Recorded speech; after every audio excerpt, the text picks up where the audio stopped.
Hello guys, जैसा कि आप सभी जानते हैं ये हमारी वेबसाइट www.steno4all है। यहाँ पर आप प्राइस देख सकते हैं। हम अपनी वीडियो में बताते हैं, जिसको भी यूज़ करना नहीं आ रहा है वेबसाइट को तो बता देना चाहते हैं। आप यहाँ पे देख सकते हैं टाइपिंग टेस्ट में आपने जिस प्लान के लिए रजिस्ट्रेशन कराया हुआ है वहाँ पर ये ऑटोमेटिकली प्लान बन जाता है। जैसे ये रजिस्ट्रेशन हमारा जो डॉक्टर जी डी बिस्ट की स्पीडियोग्राफी है उसके लिए है। यहाँ आप देख सकते हैं इस तरह से एक्सरसाइज आती हैं। आप यहाँ पे एक्सरसाइज जो भी आप ऑडियो सुन रहे हैं उस आधार पे एक्सरसाइज सुनने के बाद में टाइप कर सकते हैं। टाइप करने के बाद में आपने यहाँ पर जैसे आप इसको चाहें तो फ़ोन पर भी यूज़ कर सकते हैं। सबसे बड़ी बात मैं ये बताना चाहूँगा, आप यहाँ पे टाइप करते हैं। अभी यहाँ पे हिंदी सेलेक्ट किया हुआ था, हिंदी की वजह से ये इस तरह से आ रहा था।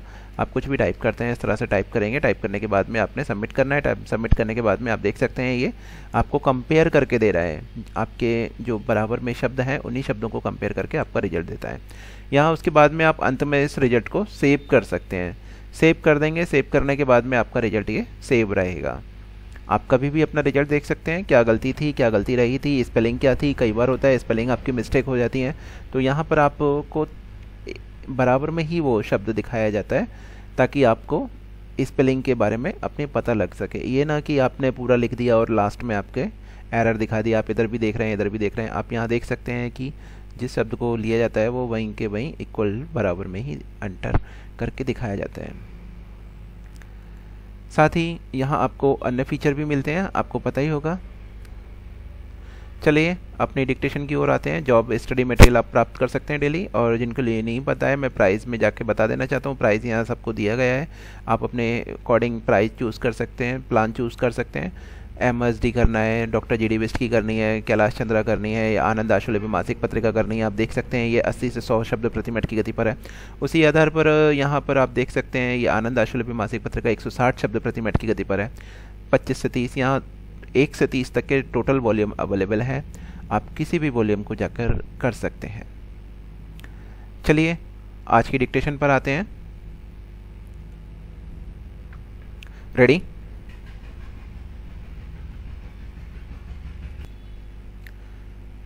महोदय, भारत सरकार की 1986 में घोषित राष्ट्रीय शिक्षा नीति एवं राजभाषा विभाग के आदर्शों के अनुसार अब हिंदी भाषी क्षेत्रों के वैज्ञानिक एवं तकनीकी संस्थानों में भी उच्च स्तर तक शिक्षा एवं प्रशासनिक कार्यों का माध्यम हिंदी होना आवश्यक है। किंतु फिर भी कई संस्थानों में अभी भी शिक्षण में और प्रशासन में हिंदी का प्रयोग वांछित मात्रा में नहीं हो रहा है। कई संस्थानों में अभी अंग्रेजी के आशुलिपिक और अंग्रेजी के टंकक भर्ती किए जा रहे हैं। उनके सामान्य प्रकार के फॉर्म भी केवल अंग्रेजी में छप रहे हैं और मिशिलों पर टिप्पणियां भी हिंदी में कम ही देखने को मिलती हैं। अतः यह आवश्यक है कि कुछ ऐसी व्यवस्था की जाए जिससे कि सरकारी नीति का अनुपालन सुनिश्चित किया जा सके। भारत सरकार के मंत्रालयों, विभागों, संबद्ध तथा अधीनस्थ कार्यालयों और निगमों आदि में हिंदी के प्रयोग संबंधी आदेशों का कार्यान्वयन सुनिश्चित करने के लिए हिंदी राजभाषा कार्यान्वयन समिति का गठन किया गया है, जिसमें सभी प्रभागों के अधिकारी सदस्य होते हैं। केंद्रीय सचिवालय हिंदी परिषद को भी उनमें प्रतिनिधित्व दिया गया है। इनकी बैठकें प्रत्येक तिमाही में एक बार अवश्य होती हैं। इनकी अध्यक्षता कार्यालय के प्रमुख करते हैं। इन बैठकों में इस बात की समीक्षा की जाती है कि हिंदी के प्रयोग संबंधी आदेशों का अनुपालन किसी अंश तक हो चुका है और किस अंश में वह नहीं हो रहा है और उसमें आने वाली कठिनाइयों का निराकरण किस प्रकार किया जाए। अतः यह आवश्यक है कि इस प्रकार की राजभाषा कार्यान्वयन समितियां प्रत्येक शिक्षण संस्थान में भी गठित की जाएं। वस्तुतः बनारस हिंदू विश्वविद्यालय में इस प्रकार की समिति का कई वर्ष पहले से ही गठन किया हुआ है और उसकी बैठकें भी होती हैं। फलस्वरूप अब हिंदी में कुछ कार्य होने लगा है। जब जब हिंदी के प्रयोग की बात की जाती है तब तब कई प्रकार की कठिनाइयाँ गिनाई जाने लगती हैं। यह हो सकता है कि प्रारंभ में कुछ जटिल प्रकार के कार्य हिंदी में करने में कठिनाई हो, किंतु अनेक प्रकार के कार्य ऐसे हैं जो सामान्य प्रकृति के हैं और उन्हें तुरंत हिंदी में कराया जा सकता है। शिक्षण संस्थानों में बढ़ते हुए हिंदी काम को निपटाने के लिए यह आवश्यक है कि आगामी भर्ती में केवल हिंदी के ही आशुलिपिक तथा हिंदी के ही टंकक नियुक्त किए जाएं। 18 वर्ष की अवस्था में एक आशुलिपिक टंकक नियुक्त हो जाता है। महोदय, जहाँ तक उच्च स्तर पर हिंदी को शिक्षा का माध्यम बनाए जाने की आवश्यकता का प्रश्न है, यह निर्विवाद है कि विद्यार्थी अपनी भाषा के माध्यम में जितनी जल्दी और पूरी तरह विषयों को समझ सकते हैं उतना विदेशी भाषा के माध्यम से नहीं। स्वदेशी भाषा के माध्यम से शिक्षित विद्यार्थी जनता के अधिक निकट आते हैं और उनके अनुसंधानों के परिणाम जनता तक शीघ्र पहुंच जाते हैं तथा उनका व्यावहारिक लाभ भी उठाया जा सकता है।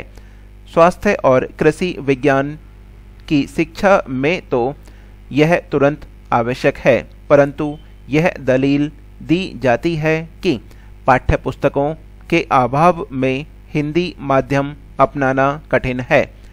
किंतु पिछले 15 वर्षों से सभी विषयों में पर्याप्त तकनीकी और वैज्ञानिक साहित्य भी हिंदी में उपलब्ध हो गया है।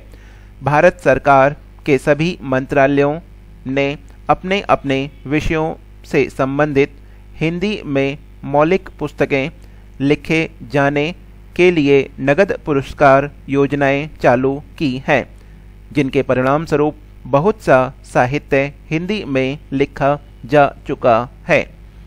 सभी हिंदी भाषी राज्यों की सरकारों ने और उनकी अकादमियों, विश्वविद्यालयों तथा निजी प्रकाशकों ने भी हिंदी में पर्याप्त साहित्य प्रकाशित कर दिया है।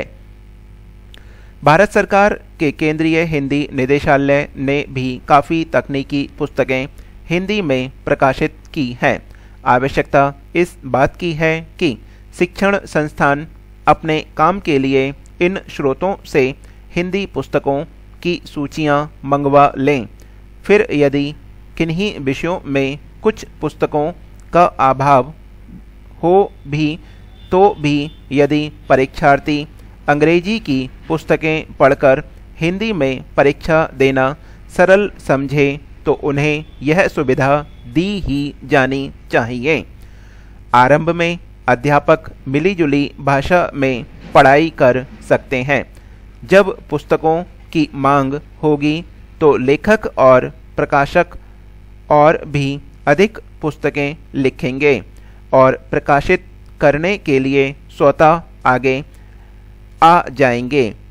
इस अर्थ युग में बिना मांग के कोई ना तो श्रम करना चाहता है और न पूंजी लगाना चाहता है। एक प्रश्न यह भी उठाया जाना चाहिए कि यदि उच्चतम स्तर तक हिंदी को शिक्षा का माध्यम बना भी दिया जाए तो अध्यापक कहाँ से आएंगे। किंतु बात उतनी कठिन नहीं है जितनी यह दिखाई देती है। अध्यापक अंग्रेजी के तकनीकी शब्दों का प्रयोग करते हुए भी हिंदी में प्रशिक्षण दे सकते हैं। हिंदी में पढ़ाई कराने हेतु अध्यापकों को प्रोत्साहित करने के लिए उन्हें प्रोत्साहन भत्ता दिया जा सकता है। ऐसे अध्यापकों को कार्यशालाओं के माध्यम से विशेष प्रशिक्षण दिया जा सकता है। यह हमारी डिक्टेशन समाप्त हो चुकी है। जो भी करना चाहते हैं कर सकते हैं।